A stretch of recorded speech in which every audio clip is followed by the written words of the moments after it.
नमस्कार बच्चों, मैं निर्मल सिंह आप सभी का स्वागत करता हूं आज की इस क्लास में। आज हम पढ़ने वाले हैं कक्षा 9 का अध्याय 4 जिसका नाम है वन्य समाज और उपनिवेशवाद। इसका भाग 1 है वनों का विनाश क्यों। इस पूरे अध्याय में हम जानेंगे कि आखिरकार वनों का विनाश क्यों किया गया, व्यावसायिक वानिकी की शुरुआत कैसे हुई। हम जानेंगे कि वन विद्रोह किस प्रकार किए गए और साथ ही हम जानेंगे कि जावा के जंगलों में जो परिवर्तन हुए, जो बदलाव हुए, उन्हें भी। चलिए तो शुरू करते हैं और इस भाग में हम ये कॉम्पिटेंसी डेवलप करेंगे कि औपनिवेशिक काल के अंदर वन विनाश क्यों हुए थे, आखिर क्या कारण थे जिस वजह से वनों का विनाश किया गया। चलिए तो आज का ये महत्वपूर्ण भाग हम शुरू कर रहे हैं। देखिए, आप सभी को मालूम होना चाहिए कि जंगल जो है वो हमारे लिए बहुत उपयोगी है। न सिर्फ जानवरों के लिए बल्कि मनुष्यों के लिए भी जंगल बहुत जरूरी है, क्योंकि जंगलों से हमें बहुत सी चीजें प्राप्त होती है। अब आप कहोगे कि सर हम तो जो चीजें लाते हैं वो तो बाजार से लाते हैं। अरे तो प्यारे बच्चों, बाजार में जो चीजें उपलब्ध होती है वो चीजें जंगलों से पर्याप्त कच्चे माल से ही तैयार की जाती है। चलिए तो हम देखते हैं कि आखिरकार वनों से या जंगलों से हमें क्या क्या चीजें प्राप्त होती है। अब देखिएगा, इतनी चीजें प्राप्त होती है कि आप खुद सोचोगे कि हाँ, जंगल हमारे लिए या वन हमारे लिए बहुत आवश्यक है। देखिए, वैसे तो आप सभी को पता है कि जानवरों का तो घर ही क्या होते हैं, जंगल होते हैं, वनों में ही रहते हैं। लेकिन हमारे लिए भी वन किस प्रकार उपयोगी है, देखिए यहाँ पर कागज और अगर बांस की बात करें तो हमें वो भी जंगलों से प्राप्त होता है। ठीक है, बांस के बड़े बड़े वृक्ष लगाए जाते हैं। इसी के साथ हम देखें, मेज कुर्सियां, दरवाजे, खिड़कियां। आज हम जिन मेज और कुर्सी पर विद्यालयों में बैठते हैं, गुरुजी हमारे कुर्सी पर बैठते हैं, हम लकड़ी के मेज पर बैठते हैं, तो ये लकड़ी कहाँ से प्राप्त होती है? पेड़ों से प्राप्त होती है, और पेड़ जो है वो जंगलों में होते हैं। इसी के साथ रंग, घास, जलावन, लकड़ी, है ना, ये भी हमें जंगलों से ही प्राप्त चीजें हैं। इसी के साथ हम देख रहे हैं मसाले, कॉफी, चाय, टॉफी के सेलोफेन रैपर और बीड़ियों के तेंदुआ पत्ते। आपने अक्सर बीड़ी पीते हुए आपके दादाजी को या परिवार में बड़े बुजुर्गों को देखा होगा। पुराने समय में जो है बड़े बुजुर्गों का शौक भी हुआ करता था, तो बीड़ी के जो पत्ता होता है वो तेंदु पत्ता होता है। ठीक है, तो वो भी हमें जंगलों से प्राप्त होता है। इसी के साथ में गोंद, शहद और रबड़। आप सभी को पता है, रबर, इसी के साथ गोंद, इसी के साथ शहद। शहद जो हमारे लिए एक औषधि के रूप में भी काम आता है, ये भी हमें जंगलों से प्राप्त होते हैं। चॉकलेट में इस्तेमाल होने वाला तेल जो साल के बीजों से निकलता है। अब चॉकलेट किसे पसंद नहीं है? चॉकलेट तो सभी बच्चों को पसंद है, तभी तो हर जन्मदिन पर सभी को चॉकलेट बांटी जाती है। तो वो भी हमें कहां से प्राप्त हो रही है, देखिए। इसी के साथ में चर्म शोधक या टैनिन कह सकते हैं, जड़ी बूटियां जो कि हमारी रोग निवारण के रूप में काम में ली जाती है। तरह तरह की जड़ी बूटियां आती है, औषधियां बनती है जिनसे, है ना, हम देखते हैं देसी दवाइयां बनती है।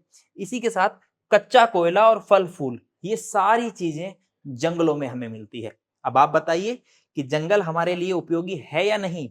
बिल्कुल उपयोगी है। तो फिर हम आखिरकार इन जंगलों का विनाश करने पर क्यों तुले हुए हैं?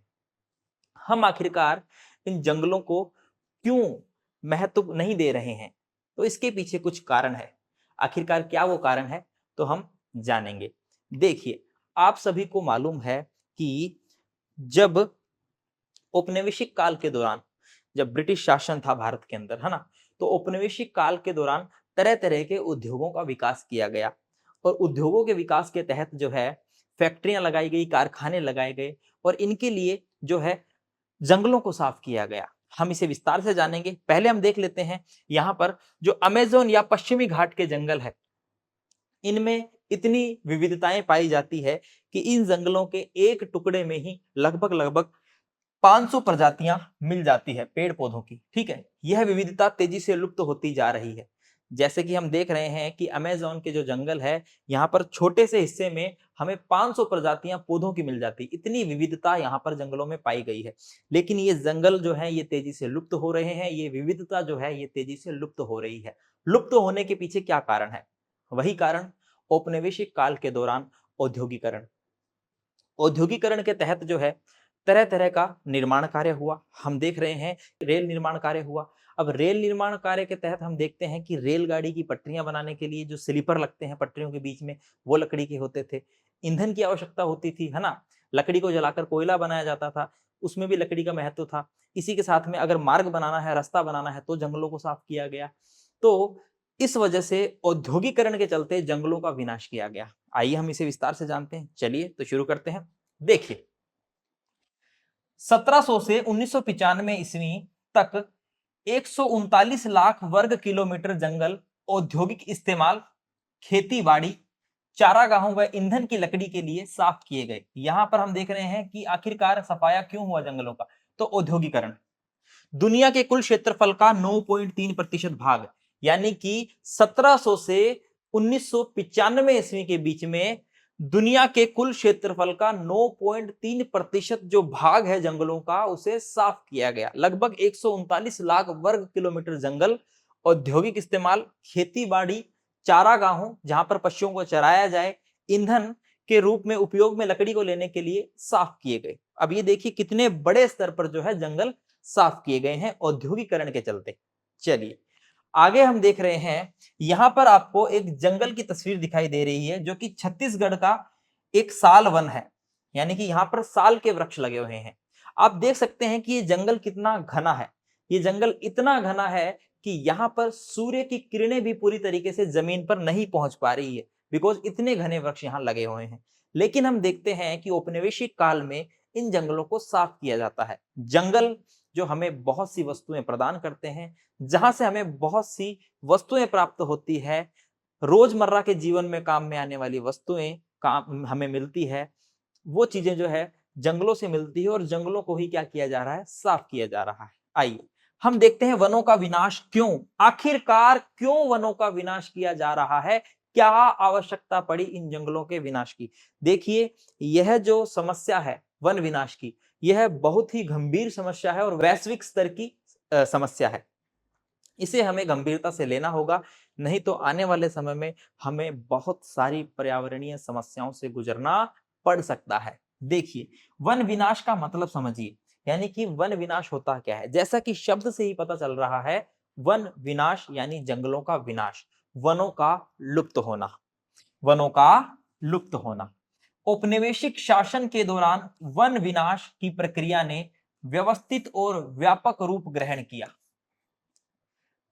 देखिए, ये वन विनाश की प्रक्रिया वैसे तो पहले से ही चल रही थी। जैसे कि कुछ आदिवासी लोग थे जो जंगलों में रहते थे, तो वो अपने जीवन को गुजारा करने के लिए कुछ छोटी-मोटी चीजें जो है जंगल से प्राप्त कर लेते थे। अपना पेट भरने के लिए जंगल से कुछ चीजें प्राप्त कर लेते थे वो जो है इतने बड़े स्तर पर जंगलों का विनाश नहीं कर रहे थे, जितने बड़े स्तर पर औपनिवेशिक काल के अंदर जो है जंगलों का विनाश हुआ। तो हम कह सकते हैं कि जंगलों के विनाश की प्रक्रिया पहले से ही चल रही थी, लेकिन यहाँ पर औपनिवेशिक शासन के दौरान जो जंगलों के विनाश की प्रक्रिया है, वह व्यवस्थित और व्यापक रूप से चलाई गई। आखिरकार क्या जरूरत महसूस हुई, आखिरकार क्यों जंगलों का विनाश किया गया, वनों का विनाश किया गया। तो देखिए, एक तो जमीन की बेहतरी, जमीन की बेहतरी बोले तो देखिए, अंग्रेजों को नगदी फसलें या हम कह सकते हैं वाणिज्यिक फसलों का जो है उत्पादन करना था। अंग्रेजों को लाभ कमाना था। अब वाणिज्यिक फसलें, व्यापारिक फसलों की बात अगर हम करें, तो जिसके अंदर हम देखते हैं कपास है, गन्ना है, जूट है, चाय है, कॉफी है ना? इन फसलों को ज्यादा उगाना था ताकि जो है उन्हें वाणिज्यिक लाभ हो। नगदी फसलों को उगाने से अंग्रेजों को लाभ होता था। अब इन फसलों को उगाने के लिए जंगल साफ किए जाने थे, जंगलों को साफ करना जरूरी था। तो यहां पर हम कह रहे हैं जमीन की बेहतरी। अंग्रेजों का मानना था कि ये जंगल किस काम के हैं, इससे बढ़िया तो इन्हें साफ किया जाए और यहाँ पर जो है क्या किया जाए, यहाँ पर जो है वाणिज्यिक फसलें उगाई जाए। इसी के साथ एक और महत्वपूर्ण कारण है पटरी पर स्लीपर। अभी मैं आपको तस्वीर भी दिखाऊंगा। आपने पटरियां देखी होगी, रेलगाड़ी की पटरियां, इनके बीच में जो है पहले 1850 का जो दशक था, जब रेल लाइनों का निर्माण होने लगा, तो इनके बीच में जो है ये लकड़ी के स्लीपर लगते थे, लकड़ी के स्लीपर लगते थे। ये स्लीपर जो है ये पटरियों को अपनी जगह पर बनाए रखते थे, है ना? तो रेल लाइनों का बहुत ज्यादा निर्माण हुआ, बिकॉज औद्योगिकरण हो रहा है, कच्चे माल को एक जगह से दूसरी जगह पहुंचाना है, ठीक है। तो उसके लिए रेल निर्माण किया गया, रेल लाइनों का विकास किया गया, बड़े स्तर पर जो है रेल लाइनें बनाई गई, और रेल लाइनों के निर्माण में भी लकड़ी के स्लीपर जो है उसका प्रयोग में लिया गया, और लकड़ी के स्लीपर जो है उनको बनाने के लिए जंगलों का विनाश किया गया। इसी के साथ में बागान, जैसा कि मैं आपको बता रहा हूं, चाय, कॉफी, ठीक है, रबर, इनके बागान लगाए गए ताकि जो है व्यापार में मुनाफा हो सके, चाय का व्यापार, कॉफी का व्यापार, ताकि मुनाफा हो सके, है ना। तो भारत में वन विनाश के कुछ ये महत्वपूर्ण कारण थे। आइए हम सभी कारणों को डिटेल से जानेंगे। सबसे पहले हम जानेंगे जमीन की बेहतरी। आखिरकार जमीन की बेहतरी किस प्रकार की गई और किस प्रकार इसने वनों का विनाश किया। देखिए, सन 1600 में हिंदुस्तान के कुल भूभाग के लगभग छठे हिस्से पर खेती होती थी, यानी कि भारत के छठे हिस्से पर खेती हुआ करती थी, यानी कि बहुत बड़े हिस्से पर जो है खेती हुआ करती थी। आबादी बढ़ने के साथ खाद्य पदार्थों की मांग में वृद्धि हुई। अब जिस प्रकार धीरे धीरे जनसंख्या में वृद्धि होती है, उसी प्रकार खाद्य पदार्थों की मांग में भी वृद्धि होती है, क्योंकि जितने ज्यादा लोग होंगे उतना ही ज्यादा जो है वे खाना भी खाएंगे, ठीक है। किसान जंगलों को साफ करके खेती की सीमाओं को विस्तार देते गए। अब देखिए, ज्यादा उत्पादन करना है तो ज्यादा जमीन चाहिएगी। अब किसानों के पास में पहले सीमित संसाधन थे, हम कह सकते सीमित भूमि थी, जिस पर वे खेती करके अपने परिवार का भरण पोषण कर लेते थे। लेकिन अब जनसंख्या वृद्धि हो रही है, जनसंख्या वृद्धि के साथ हम देख रहे हैं कि खाद्य पदार्थों की मांग बढ़ रही है। अब इसके लिए जो है बड़े स्तर पर खेती करनी जरूरी है। छोटे से खेत में जो है जितना हम खाद्य पदार्थ उत्पादन करेंगे, उससे जो है अब पार पड़ने वाली नहीं है। तो अब हम क्या करेंगे, हमें और जमीन चाहिए, तो फिर किसानों द्वारा जंगलों को साफ किया गया ताकि जो है खेती लायक और जमीन हमें मिल सके। औपनिवेशिक काल में खेती में तेजी से फैलाव आया। अब औपनिवेशिक काल के दौरान हम देखते हैं कि इसी खेती में अब और ज्यादा व्यापक फैलाव हमें देखने को मिलता है। अब देखिए, खेती में फैलाव हम कर रहे हैं तो कुल मिलाकर हम देख रहे हैं कि जंगलों को ही काटा जा रहा है। साथ में हमें यह भी जानना होगा कि हम जब जंगलों को काटते हैं तो जंगलों में रहने वाले बहुत से जो जीव होते हैं उनके भी घर उनसे छिन जाते हैं। सीधी सी बात है, जो जीव जंगलों में रहकर जो है अपना गुजारा करते हैं, वहीं से जो है आसपास से कुछ खा लेते हैं, है ना। अब उनके भी जो है घर उनसे छिन जाते हैं, तो वो जीव भी बेघर हो जाते हैं, ठीक है। यहाँ पर आपको एक तस्वीर दिखाई दे रही है, यहाँ पर है when the valleys were full, यानी कि जब घाटियां भरी पड़ी थी। जॉन डॉसन की पेंटिंग, ये जॉन डॉसन की पेंटिंग है। इसमें वे दिखा रहे हैं कि जब घाटियां भरी पड़ी थी तो किस प्रकार जो ये बाइसन, ये बाइसन जीव है, इसको बीसन भी बोल देते हैं, बीसन या बाइसन, है ना। तो ये बाइसन जीव यहाँ पर जो है किस प्रकार यहाँ पर घाटियों के अंदर जो है लुप्त ले रहे हैं। लेकिन एक समय ऐसा हुआ कि 1860 के बाद बिसनों की बहुत बड़ी संख्या में हत्या की गई, है ना। बिसन जंगल में रहते थे, है ना, जंगल में रहते थे और जंगलों का विनाश किया जा रहा था। जंगलों के विनाश के साथ में ही ये भी बेघर हो गए थे, इनका भी बड़े स्तर पर जो है इनकी भी हत्या की गई थी। ये तस्वीर यहाँ पर आपको दिखाई दे रही है, आपकी पुस्तक में भी ये तस्वीर आपको मिलेगी। नेक्स्ट हम देखते हैं औपनिवेशिक काल में खेती तेजी से फैलाव के कारण। हम देख रहे हैं कि औपनिवेशिक काल के अंदर खेती का जो है तेजी से फैलाव हुआ। आखिरकार क्या वो कारण थे जिस वजह से खेती को इतने बड़े स्तर पर फैलाया गया। देखिए, एक कारण है अंग्रेजों द्वारा व्यावसायिक फसलों को प्रोत्साहन, जैसे कि पटसन है, गन्ना है, गेहूं है, कपास है ना। इन फसलों को प्रोत्साहन देना था ताकि जो है ज्यादा से ज्यादा मुनाफा कमाया जा सके। इसी के साथ में कच्चे माल की जरूरत। अब कोई भी रॉ मटेरियल है, कोई भी कच्चा माल है, वो हमें जंगलों से प्राप्त होता था। तो जंगलों से प्राप्त कच्चे माल से जो है फिर तैयार माल बनता था, पक्का माल। तो इस वजह से जो है कच्चे माल की जरूरत ने भी जो है क्या किया, खेती को तेजी से बढ़ाने को प्रोत्साहन दिया और साथ ही जंगलों को साफ करने में भी प्रोत्साहन दिया। औपनिवेशिक सरकार द्वारा जंगलों को अनुत्पादन समझना। अब औपनिवेशिक सरकार है वो मानती थी जंगल किस काम के, घास फूस किस काम के, इन्हें हटाओ। लेकिन नहीं, जंगलों का भी बहुत महत्व है। खेती द्वारा राजस्व और कृषि उत्पादों को पैदा करना। सरकार चाहती थी कि जितनी ज्यादा खेती होगी उतना राजस्व उत्पादन होगा, है ना। तो सरकार अपना मुनाफा चाहती थी, ब्रिटिश सरकार अपना मुनाफा चाहती थी। इस वजह से जो है औपनिवेशिक काल के अंदर खेती जो है उसका काफी ज्यादा विस्तार होता है। चलिए, अब विस्तार के साथ में हम जंगलों के विनाश को भी देख रहे हैं। 1880 से 1920 के बीच खेती योग्य जमीन के क्षेत्रफल में 67 लाख हेक्टेयर की बढ़त हुई। यानी कि अब देखिए, खेती योग्य जमीन कितनी बढ़ रही है, जितनी ज्यादा मांग हो रही है उसी के हिसाब से खेती की जा रही है। खेती के विस्तार को हम विकास का सूचक मानते हैं। हम मानते हैं कि जो खेती है, जितनी ज्यादा खेती होगी उतना ही विकास होगा। लेकिन यहाँ जो खेती हो रही है वो जंगलों को हम कह सकते हैं जंगलों का नाश करके खेती हो रही है ना। लेकिन जमीन को जोतने से पहले जंगलों की कटाई करनी पड़ती थी। तो खेती तो हो रही है, विकास का सूचक हम मानते हैं, लेकिन जंगलों का सफाया भी हो रहा है। चलिए, इसी के साथ में हम यहाँ पर एक यूनाइटेड फ्रूट कंपनी का उल्लेख करेंगे, है ना। एक जिक्र करेंगे कि किस प्रकार इस यूनाइटेड फ्रूट कंपनी ने सरकार पर भी अपना वर्चस्व स्थापित कर लिया।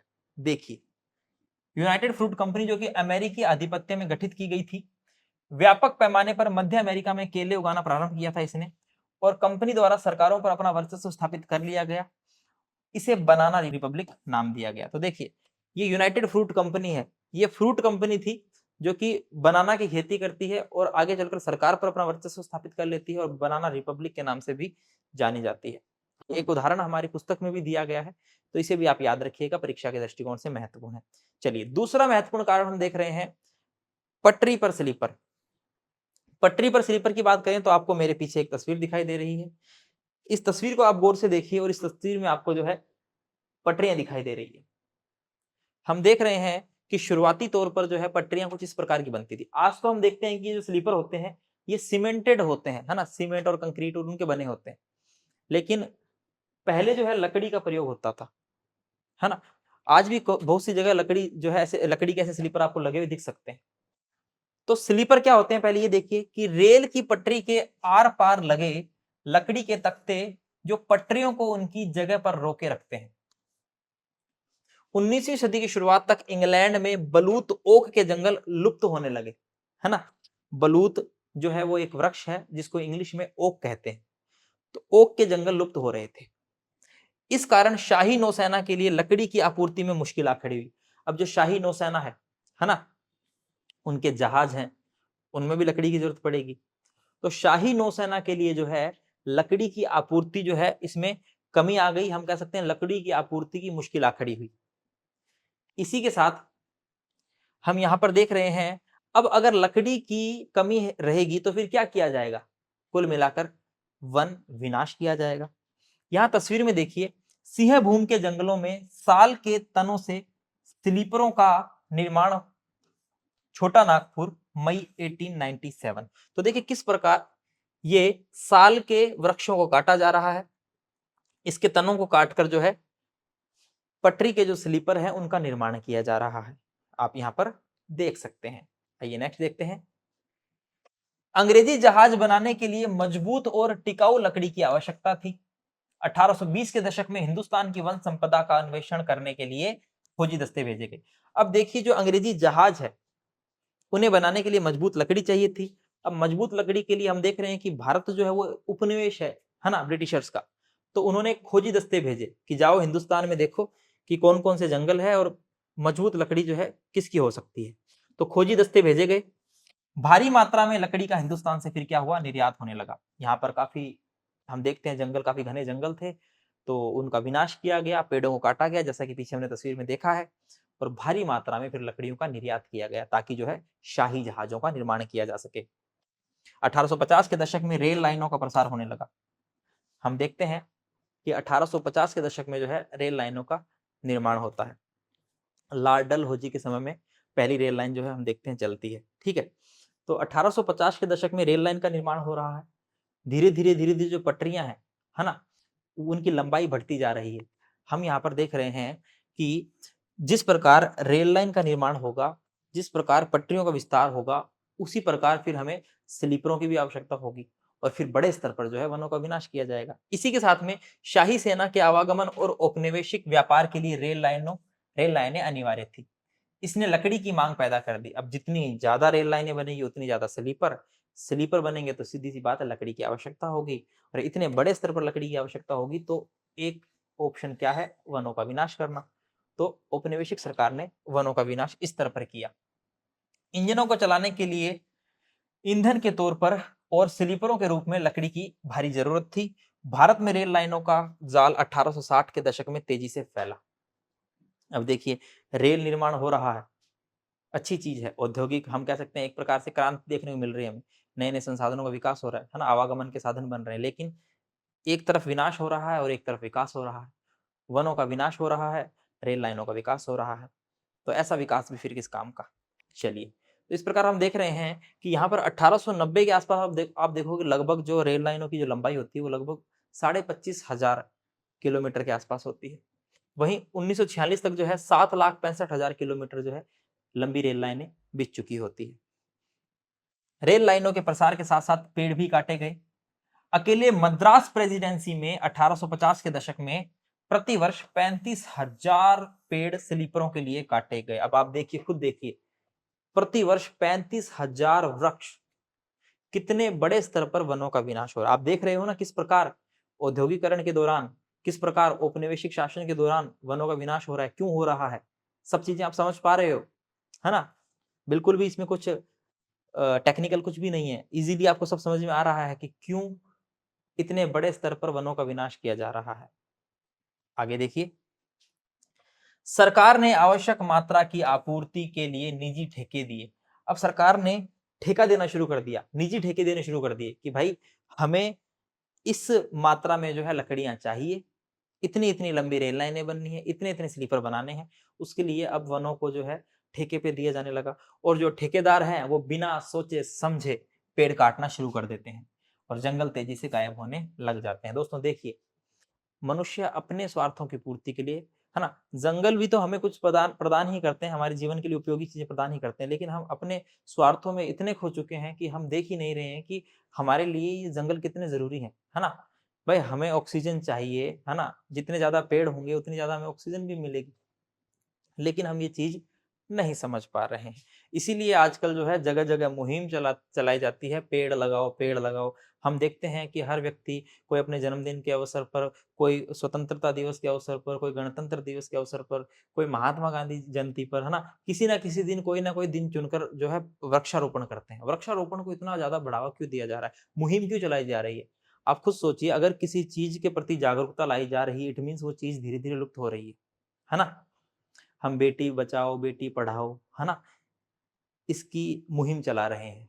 इसके पीछे कारण क्या है, इसके पीछे कारण यही है कि बेटियों को पढ़ाना जरूरी है, जो कि अभी पूरे स्तर पर नहीं हो रहा है। बेटियों को बचाना जरूरी है, क्योंकि जो बेटियों को जन्म से पहले ही जो भ्रूण हत्या कर दी जाती है ना, तो इन चीजों को रोकने के लिए चेतना लाई जा रही है। वैसे ही हम वृक्षारोपण अभियान क्यों चला रहे हैं, क्योंकि जंगल जो है साफ हो रहे हैं। वृक्षों का हमारे जीवन में महत्व है, लेकिन हम समझ नहीं रहे हैं। हम अपने स्वार्थों की पूर्ति के लिए जंगलों का विनाश कर रहे हैं, ठीक है, और इसीलिए तो ये मुहिम चलाई जा रही है। चलिए, अगर सब कुछ सही होता तो फिर ये मुहिम भी नहीं चलाई जाती। चलिए आगे देखते हैं नेक्स्ट। आप यहाँ पर देख रहे हैं कि बांस के बेड़े कासालाग नदी में बह कर जाते हुए चिटगांव पर्वतीय क्षेत्र, किस प्रकार ये बांस के जो बेड़े हैं ये बह बह कर जा रहे हैं, कितना जो है पेड़ बड़े स्तर पर काटे जा रहे हैं। यहाँ पर आप देखिए कि भारी भरकम वस्तुओं के लिए हाथियों का प्रयोग किया जाता था।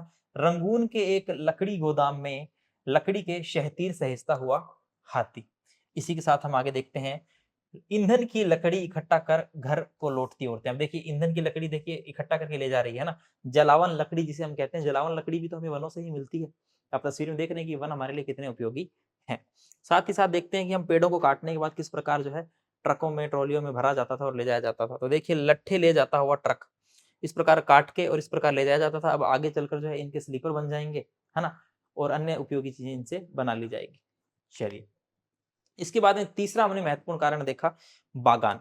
अब बागान जो है वो चाय के, रबड़ के और कॉफी के बागान लगाए गए, क्योंकि ये नकदी फसलें हैं, व्यापारिक वाणिज्यिक फसलें हैं, तो इनसे जो है सरकार को, ब्रिटिश सरकार को बहुत ज्यादा मुनाफा होता था। इसलिए ब्रिटिश सरकार ने सोचा कि क्यों ना चाय, कॉफी और रबर के बागान लगाए जाए।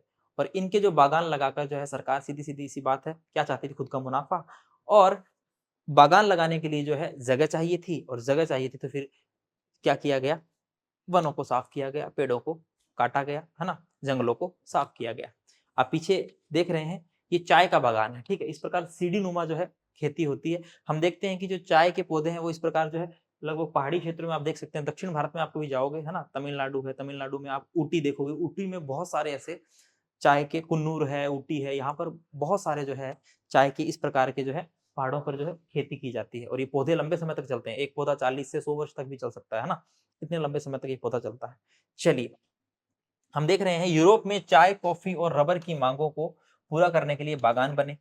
इसके लिए प्राकृतिक वनों का एक भारी हिस्सा साफ किया गया औपनिवेशिक सरकार ने जंगलों को अपने कब्जे में ले लिया। अब जंगलों को अपने कब्जे में लिया, फिर जंगलों का सफाया किया गया और उसकी जगह बागान लगाए गए ताकि जो है मुनाफा हो सके।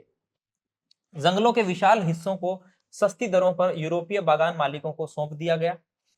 इन इलाकों को बाड़ाबंदी करके जंगलों को साफ कर दिया गया और चाय कॉफी की खेती की जाने लगी। यानी कि जो जंगल थे उन्हें सबसे पहले उन पर कब्जा किया गया, फिर बाड़ाबंदी की गई, सफाई की गई और बागान मालिकों को दे दिया गया, फिर बाद में है जो बागान लगाए गए, चाय कॉफी की खेती की गई।